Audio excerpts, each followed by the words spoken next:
jedhama. Instituutii qorannoo Oromootti qorataa seenaati.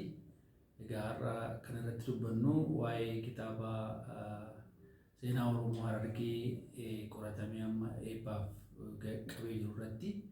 Kitaabni kun egaa kitaaba guddaa seenaa eenyummaa akkaataa jiruuf jireenya Oromoo Harargee irratti kaasee waan hedduu kitaaba dubbatudha. Kitaaba boqonnaa 10 qabu fi fuula 535 of keessaa qabudha jechuudha. Kitaabni kun dhugaadhumatti kitaaba yeroo dheeraa yeroo fudhatamee hojjetame yoo xiqqate waggaa 8 dura kan jalqabame sababoota adda addaatiin lafarraa harkifachaa ture jechuudha. Hojiin isaas bal'aa ta'u malee anillee barnootaaf deemee barnoota digrii lammaffaa dhaabbilee isa moodan deemee ergasiis immoo achumaan PhD tuufuu qorraan kan ka'e yeroo bal'aa argadhee akkasittiin kitaaba kana dafee xumuruu hin dandeenye. Lammatas immoo kitaabota lamaan tokko yookaan sadan tokko immoo gareedhaan kan maxxansee qaba. Innillee yeroo koo fudhateera jechuudha. Yaa ta'utii bal'ina isaarraa kan ka'e kitaabni kun yeroo dheeraa fudhachuu danda'eera jechuudha. Egaa waan bilchaataa waan yeroo dheeraas fudhatee hojjetame haa ta'u malee kitaabichi ammas bifa sarbeedhaan kan hojjetamedha jechuudha. Ganaa waan hundumaa guutee xumureera jechuu dandeenya jechuudha. Seenaan Harargee kun seenaa bal'aa, seenaa waggaa 150 jennu kanaa kaasee bilisuma duraa kaasee seenaa keessatti hammatamedha jechuudha. Hundaa ol egaa boqonnaa tokko keessatti kitaabni kun maalummaa seenaa, barbaachisummaa seenaa, haala barreeffama seenaa biyya kanaa kan historiograafii jennu kanarratti hubannoo kennaa jechuudha. Seenaa Oromoo kanas seenaa biyya kanaas eenyutu barreessaa ture, akkamitti barreeffamaa ture, kaayyoo maaliif barreeffamaa ture, seenaa dubbisuun seenaa barachuun iyyuu bu'aan isaa maalinni kan jedhu irratti xiyyeeffata jechuudha boqonnaan tokko. Boqonnaan lama immoo situational analysis kan jennu yookaas immoo haala naannoo godina Harargee lameen kana qabeenya lafarraa qabeenya lafa keessaa isaan qaban maalinni keessa kan akka holqaa kana kan akka tourist attraction jennu immoo wantoota namtolchee fi uumamaan jiran kan bakka seenaa bakka aadaa kan keessatti qabatudha jechuudha boqonnaan lama. Boqonnaa sadaffaa irratti qubsiisaa fi yookaas qubiinsaa fi hidda latiinsa Oromoo Harargee lamaanuu jechuudha. Harargee bahaa fi lixaa, Afran Qalloo, Ituu fi Anyaan uummata akkamiiti? Maatiin isaanii maal fakkaata? Maaliin jiraachaa turanii? Akkamitti jiraachaa turanii? Lafa gamiirra bal'atanii jiraatu? Gosi isaanii eenyu fa'i? Kan jedhu sana bal'inaan kan kaasu dha jechuudha. Boqonnaan 3. Boqonnaan 4 immoo sirna gadaa Oromoo Harargee kanarratti keessumaa immoo odaa bultuu irratti wanna ture seenaadhaan wanna ture booda immoo akkamittiin sirni gadaa kun dadhabaa akka deeme maaliif akka dadhabe yoom akka dadhabe uummanni kun immoo gadaa isaatiin akkamittiin bulaa akka ture akkamittiin wal bulchaa akka ture raabseera akkamittiin tumachaa akka ture akkamitti taa'ee seera lallabachaa akka ture safuuf sabeeffannaan isaa maal akka ture gama seenaatiin jechuudha. Isaan kan irratti xiyyeeffata jechuudha.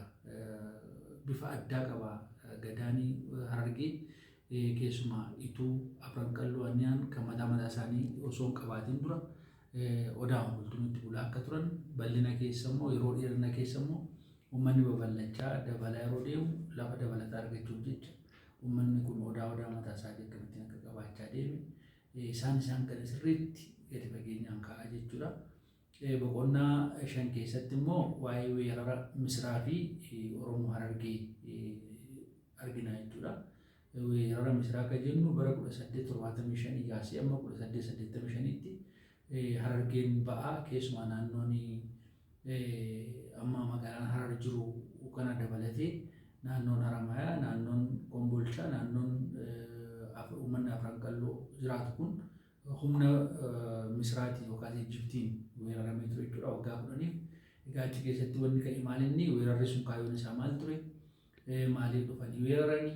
Uummanni Oromoo naannoo sana jiru immoo akkamitti ofirraa faccise? Gootummaa akkamii qaba ture? Kanarratti literaachariin adda addaa maal jedha?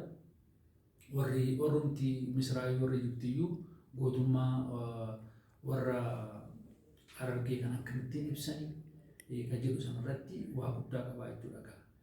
Warri Misraa dhufanii naannoo sana waggaa 10 bifa xiqqaadhaan haa to'atan iyyuu malee isa duukaa immoo aadaan akkamiin dhufe amantiin akkam ture warri hooggansa warra Harargee turan immoo maaltu isaan mudate kan akka caammaan ulfaa maal ta'anii isaan kun sirriitti barreeffamee jira jechuudha. Sirna gadaa irratti dhiibbaa weerarri sun fidellee bal'inaan achi keessatti kaa'amee jira. Inni sun boqonnaa 5 keessatti kan xumurame ta'u boqonnaa 6 keessatti kan arginu weerara nafxanyaa Minilikiin hoogganamu godhame jechuudha. Weerarri kuni as Finfinnee kanarraa ka'ee yeroo hedduudhaaf Harargee kana to'achuudhaaf yaaliin godhame jira. Yaalii sana akkamitti ofirraa faccisanii yeroo meeshaa waraanaa ammayyaallee hin qabne immoo akkamitti kanniisaan illee ofirraa lolaa akka turan kan akka Bakar Waaree fa'aa lola Calanqoo keessatti luka isaanii kan dhaban kun maal inni garbummaa ofirraa faccisuu keessatti uummanni kun gatii inni kaffale dhiibbaa isarra ga'e wanna immoo uummata kana keessa immoo waraana sana ilaalchisee lola Calanqoo ilaalchisee afoolaan jiru barreeffamaan jiru waan adda addaa kan ofitti qabatedha jechuudha. Boqonnaan kun isa booda humni Harargee kun diinaan cabuu isaarraa kan ka'e boodarra maaltu isa mudate qabeenya isaarratti dinagdee isaarratti hawaasummaa isaarratti siyaasa isaarratti cabiinsa akkamiitu isa qaqqabee cabiinsi sun immoo maal isatti fidee akkamitti ofirraa faccisaa ture kan jedhu sana waa bal'aa of keessaa qabaa jechuudha. Sirni nafxanyaa naannoo sanarratti yeroo lafa qabatee jedhu yeroo saamee jedhu carraan uummata Harargee kun maal ture kan jedhu sana sirriitti lafa kaa'ee jira jechuudha. Jiruuf jireenya isaa wal qabsiisee akkasumas boqonnaa 8 keessatti hariiroo uummanni kun uummata naannoo wajjin qabu uummata akka Hararii wajjin hariiroo guddaa qaba.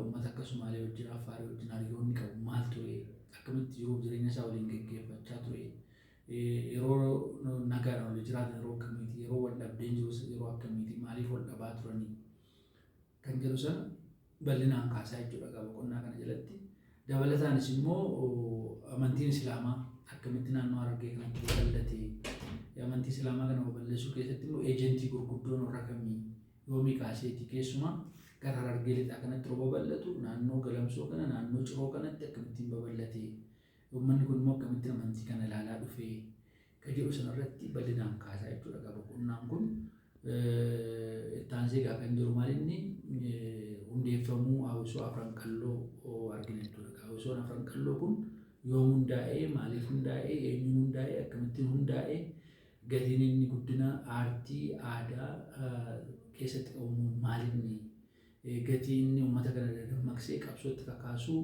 sabboonummaa uummati kun qabu lafaa kaasee guddisuu keessatti qabaachaa ture immoo akkamii chaalenjiin inni fees godhe immoo yookaas immoo rakkoon isa quunnamaa ture immoo maalinni Afran Qalloo Hawwisoo Afran Qalloo yookaas baandii Afran Qalloo kan hundeessuu keessatti immoo namoonni adda dureedhaan kaa'aman immoo isaan kamii artistoota bebbeekamoon akkasittiin lafa qabsan sun isaan kam isaanii kan jedhu sana bal'inaan kaasaa jechuudha. Sirboonni Afran Qalloo keessatti sirbaman kun sirboota jaalalaa, sirboota qabsoo, sirboota dinagdeetti hamilee namaa jajjabeessan, afoolota adda addaa kan of keessaa qabanidha jechuudha. Isaan kun akkamittiin jalqabee maaliif jalqabee kan jedhu sun hacuuccaa magaalaa Dirredawaa irratti isaan irra ture irraa kan ka'e naannoo Harariittis ta'u isaan irra ture irraa kan ka'e uummanni kun baandii yookaan hawaasummaa takkeenyaa qabaachuu qabna akkamittiin akka lafaa ka'ee dhufe sana waa bal'aa qabaa jechuudha. Adeemsi jalqabaa kaasee amma dhumaatti boodarra immoo miseensonni Hawwisoo Afran Qalloo kun chaalenjiin isaa mudatee akkamittiin akka faca'an akka baandiin sunis jalaa cufame isa sana kaasaa jechuudha. Taansee jechuun maal inni yeroo mootummaan Afran Qalloo kana balleessu immoo qabsoo akkamitti akka seenan qabsoo hidhannoo fi qabsoo karaa nagaatiin falmachuutti immoo warri Harargee akkamittiin akka seenan gootonni jajjaboon Harargeen qabdu eenyu fa'i isaan kan jedhu immoo boqonnaa 10 keessatti kaa'amee jira jechuudha. Boqonnaa 10 keessatti gootota bebbeekamoo gootota dirree lolaatti beekamoo ta'an gootota aartiidhaan beekamoo ta'an, gootota immoo gama siyaasaatiin, gama miidiyaatiin hojii gurguddaa hawaasa kanaaf uummata kanaaf hojjetan kana nama 28 kan ta'an seenaan isaanii achi keessa jira jechuudha. Egaa eenyurraa jalqabaa Bakar Waaree irraa jalqabee Bakar Waareen kun dhalootaan guddinni isaa akkaataan amala isaatii akkaataan gootummaa isaatii lola calanqoo irratti waan isa mudate akkamittiin akka immoo amma lubbuun isaa jirutti akka jiraachaa ture sanarratti waa guddaa kaasaa jechuudha. Amma achi buutee isaa dhabame akka miila Bakar Waaree gaafa jedhamu maal inni kun bal'inaan miilli Bakar Waaree kun eessatti dhabame maaliif dhabame kan jedhuuf gaaffii kennaa jechuudha.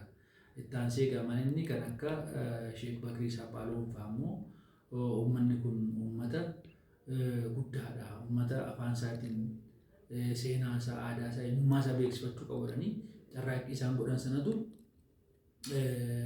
qubee afaan Oromoolee amma bocuutti sadarkaa isaan ga'an barreeffama adda addaa uummata kana barsiisuu, uummata kana dammaqsuu, doofummaa kiyaabaasoo hojii isaan hojjetan achi keessatti ilaalamu jechuudha. Kan akka Dooktar Muhammad Rashid Abdullee faas immoo wanni isaan gama miidiyaatiin, gama qubee kana bocuutiin, gama litireecharii adda addaa barreessuu, uummata kana barreessuutiin biyya keessaa biyya alaatti yaalii isaan godhan hundumtuu achi keessa jira jechuudha. Itti aansee maalinni kan jiru kan akka Elemoo Qilxuu fa'aa warra gootota jajjaboo jalqaba garbummaan nu ga'a jedhanii rasaasa jalqabaa dhukaasan qabeenya isaaniitu qabanii tokkummaan Oromoo, eenyummaan Oromoo, sabboonummaan Oromoo, walabummaan Oromoo miidhameera jedhanii warra asii amma Yemanitti amma biyya alaatti deemanii humna walitti qabatanii qeerroo ganamaa leenjisanii fidanii qabsoo dachee Oromiyaa irratti jalqabsiisan jechuudha. Kan akka Elemoo Qilxuu fa'aa warra rasaasa jalqabaa dhukaasee qabsoo tokko jedhee jalqabsiisee isaan kun seenaan isaanii bal'inaan jira jechuudha. Kan akka Sooressa Jaarraa Abbaa Gadaa fa'aa. Sooressa Jaarraa Abbaa Gadaa abbaa maatiin isaa maatii guddaa, maatii qabeenya qaban, maatii sooressa haa ta'u iyyuu malee hacuuccaa uummata Oromoo akka waliigalaatti ga'u sana mufatee waan hundumaa of duubatti dhiisee bosonatti galee qabsaa'aa nama ture. Yeroo qabsoo kana geggeessus immoo gama Sumaaleedhaan ba'ee, Yemaniin ba'ee, hidhamee waggaa 5 hidhamee qeerroo ganamaa kan jedhaman namoota 36 fudhatee akka inni itti dhufee Oromiyaa keessatti qabsoo jalqabe. Waayillan hedduus akkamitti akka horate isaan kana kaasaa jechuudha. Adeemsa qabsoo kana keessatti kan akka Jaal Mul'is Gadaa fa'aa warra jedhaman warra saduukaa qabsaa'aa turan sana immoo kan nama ajaa'ibu asiiti lukaan Harargee fa'aa deemanii Moqaadishoo deemanii Moqaadishoodhaa amma lukaan deebi'u amma Eertiraatti deemuu qabsoo uummataa kana finiinsuuf lafa qabsiisuuf aarsaa isaan kaffalan as keessa jira jechuudha. Namoonni akkas akkasii kan akka Alii Birraa fa'aa ammoo akkuma beeknu muuziqaa bebbeekamaa addunyaatti Oromoo beeksise. Kan Oromoo gama ispoortiin, gama dinagdeen, gama hawaasummaan, gama siyaasaan, gama eenyummaa hedduudhaan kakaase muuziqaa amma kanaa warra hojjete immoo seenaan isaanii eessaa ka'ee amma eessaatti kan jedhu sun kan Alii Birraa fa'aa as keessa jira jechuudha. Kan akka Noah Goobanaa fa'aa immoo warri tokkummaa jedhanii tokkummaa Oromoo kana hawwuudhaaf muuziqaa bareedaa sirbaa turanii isa booda immoo dhiibbaan irra ga'ee boodallee amma lubbuu isaaniitti dhabuu wareegamuutti ga'an sunis jira jechuudha. Kan akka Alii Shabboo fa'aa dabalatee jechuudha. Artistoota bebbeekamoon warri dikshineerii qopheessaa ture, warri kitaaba yookaas gaazexaa barreessaa fa'aa hundeesse Profeesar Ahmad Mudee fa'aa isaan kun maqaan isaanii achi keessatti ol ka'ee dhufee jira jechuudha. Kan akka Usmaayoo Muusaa fa'aatu falmatanii warra wareegaman baay'een isaanii achi keessa jiru jechuudha. Kan akka Alloo Daawwee fa'aa. Alloo Daawween fa'aa tokkummaa Oromoo, gootummaa Oromoo, Oromoon fardaan dabaaletti kan sirbaa turte kun gootittii muuziqaa keessumaa immoo gama dubartootaatiin ishee hangafa taate. Isaan kun kan akka Almaaz Tafarraa fa'aa warri bebbeekamoon jechuudha. Kontribuushinii yookaas immoo gahee isaan muuziqaa Oromoo keessatti, aartii Oromoo keessatti taphatan sun hawaasa bira gahuu qaba jedhamee qophaa'ee kan keessatti argamudha jechuudha kitaabichi. Kitaaba bal'aa kitaaba akkuma jalqaba kaasee fuula 534 qabudha. Kun hundumtuu achi keessatti kan argamudha jechuudha. Hunda kaastee fixxuu kan akka Maamar Qophee fa'ammoo warri amma lubbuun jiran Oromoon faaruu alaabaa mataa isaatii qabatanii faaruu alaabaa illee warra barreessanii faaruu alaabaa irra Oromoon qabdu kan warra ol kaasanidha waan ta'eef isaan kun warra namoota seenaa qaban namoota gurguddaadha jechuudha. Isaan kun maqaan isaanii achi keessatti sirriitti ka'eeti jira. Inni kaan immoo Abubakar Muusaan fa'aa asiitii Moqaadishoo dhaqanii reediyoo akkatti banan uummanni kun miidiyaa qabaachuu qabatanii warra Somaaliyaa irraa daqiiqaa 5 duwwaa kireeffatanii akkatti uummata kanaaf hafuura ta'anii yookaan sagalee ta'anii dabarsaa turan. Booda immoo reediyoon Hararii gaafa banamullee achi keessatti warri kontribuushinii qaban immoo jiru jechuudha. Warri muuziqaa barreessan, warri qabsoo kana bineensaa turan, warri diddaa garbummaa kana lafa qabsiisaa turan baay'een isaanii achi keessatti maqaan dhahamee jira. Isaan kana of keessaa qaba. Qorannoon kun qorannoo bal'aadha. Egaa hawaasni immoo dubbisee waan keessa jiru ilaaluu danda'a jechuudha. Kana raafilima irra keessatti himaa jechuudha. Egaa kaayyoon kitaaba kanaa maal inni walumaa galatti gaafa walitti qabnee ilaallu kaayyoon kitaaba kanaa hawaasa barsiisuudha. Dhaloonni haaraan kun dhaloonni kaleessa ture maal hojjechaa ture maal naa gumaachi akkamitti as ga'ame salphaatti as hin geenye egaa yoom salphaatti as geenye akkuma jedhamu sana warri waggaa 50 dura 60 dura hojii amma itti gammannu kana bilisummaa waan amma arganne kanaaf aarsaa kaffalantu jira jechuudha. Kaayyoon isaa isaan kana hawaasatti barsiisu dhaloota haaraatti barsiisu. Akkuma beekamu seenaan irraa barattee waan kaleessa darbe sana osoo hin taane waan itti dhufuuf si qopheessaa jechuudha. Akka riqichaatti lammii duraan darbee fi dhaloota haaraa wal quunnamsiisa waan ta'eef kitaabni kun kaayyoon isaa dhaloonni kaleessa darbee gootonni kaleessa darban maal hojjechaa turanii nu immoo maal hojjennee gaaffii akka gaafannuuf yoo dubbisne immoo gaaffii yoo gaafanna waan ta'eef isaaf kaayyoon isaa guddaan isaa jechuudha. Gama dinagdeetiin, gama hawaasummaatiin, gama siyaasaatiin uummanni kun maal fakkaata ture kaleessa qabsoon isaa maal fakkaata ture salphaatti miti kan as ga'e jechuudha. Aarsaa akkamii kaffalee kan jedhu sana lammiin irra jiru kun dhaloonni irra jiru kun akka baruu fi wanni barbaachisu mootummaa gama mootummaadhaan illee yoo komemoreeshinii yookaas immoo yaadannoo adda addaa godhamuufii kan qabu ta'e namoonni yaadannoon godhamuuf illee as jiraachuu danda'u jechuudha. Akkuma maalii birraa fi godhame kana namoota gurguddoo waan maqaan kaasne kan akka 50 shubbisaa fa'aa as jiru namoonni bebbeekamoon isaan sun barsiisuu lammii biyya kanaa adeemsa karaa sana adeemanii as gahan sana beeksisuudha jechuudha. Inni guddaan yaada waliigalaa ani qabu maal inni yaada waliigalaa kitaabni kun dubbifamuu qaba. Yoo dubbifamee ilaalamee qeeqamee ciminni isaa hanqinni isaa ilaalamuu qaba jechuudha. Baay'ee amma wanni ilaalamuu qabu maali kitaabni kun tokkoon amma gootota 28 jennu kun kitaaba tokko ba'uu fi danda'a jechuudha. Sarbee amma kitaabni kun irruma keessa malee akkaataan jiruun isaanii akkaataan jireenya isaanii bu'aa bahii isaan keessa dabarsan hundumtuu kitaaba tokko kan ta'udha jechuudha. Namni biraan immoo jara kana fudhatee qorannoo bal'aa geggeessee kitaabatti baasee waan gaarii tokko hawaasa biraan ga'uu danda'a. Kanaaf keessumaa dhaloonni haaraan dargaggeessi naannoo Harargee jiru abbootiin isaa kaleessa akkanattiin erga darban inni immoo har'a maal hojjechaa jira akka jedhu of gaafachuu qaba jechuudha. Ani maalittan jira gama barnootaatiin maalittan jira gama aartiitiin maalittan jira gama aadaa jabeessuutiin maalittan jira gama qabsaa'anii haqa Oromoo baasuutiin maalittan jira ka jedhu sana akka of gaafatuuf jechuudha. Kanas of gaafachuu qaba. Kanammoo kan of gaafatu yoo dubbise qofaadha jechuudha. Dubbisuu amaleeffachuu yeroo dheeraa fudhatanii irratti qorachuu yeroo dheeraa fudhatanii wanna jiru gadi fageenyaan xiinxaluu ilaaluu barbaachisaa. Ani kanuma jedheetan kitaaba kana sirriitti hawaasni kun dubbisee wanna seenaan jedhu sirriitti jala bu'ee baruu qaba. Wanni kaleessaa sun waa salphaa miti har'aaf galaanuu ta'a waan ta'eef akkasitti ilaalamee hundumtuu dubbisuu qabaa akka jedhuun ergaa dabarfachuu barbaada.